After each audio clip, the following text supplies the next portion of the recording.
John, at the end of the game, the cameras caught DeBrickashaw Ferguson throwing a punch. Again, he and Willie Colon ejected. What penalties might they both be facing?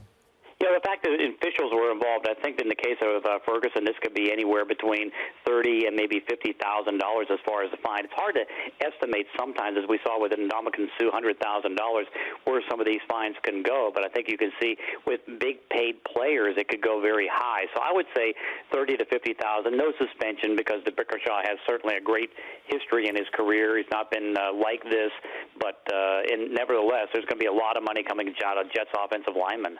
Think Mangold might be facing something for the low hit on Aqib Talib out of bounds? I would think so. Yeah, I would think probably in the neighborhood of $10,000 to maybe $15,000. So in retrospect, probably 3/5 of the Jets' offensive line are going to be paying a lot of money this week.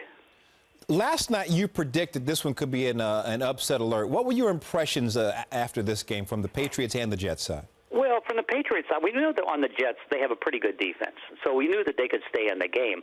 But what I looked at from the Patriots is a standpoint that, without Hernandez and without Gronkowski, you take 10 points out of a 33-point offense. That takes them down to 33. Then you take out Danny Amendola. Then you take out Zach Zutfeld, who was injured with his problems. And so now you figured it was going to be less than 20. So I honestly felt that the Jets had a chance, and clearly they did. Unfortunately, Geno Smith was not able to connect up with any of his wide receivers in the critical moments.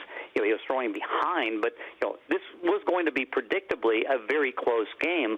Unfortunately for the Jets, they didn't win. Patriots offensive struggles. Is this going to be something we see all season? It'll get better because Gronkowski could be back in week 3, if not week 4, so that's going to improve things by at least 6 or 7 points. And then you would have to figure, now the question is going to be when Danny Amendola can come back. And at this stage, nobody knows with that groin injury. So I think you can see without Amendola, they can survive with Julian Edelman catching the ball.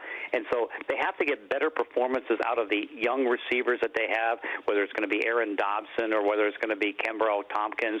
If they can get better like that, I think they're going to be back in the mid-20s. But at the moment, with the offense down as much as it is, it's below 20.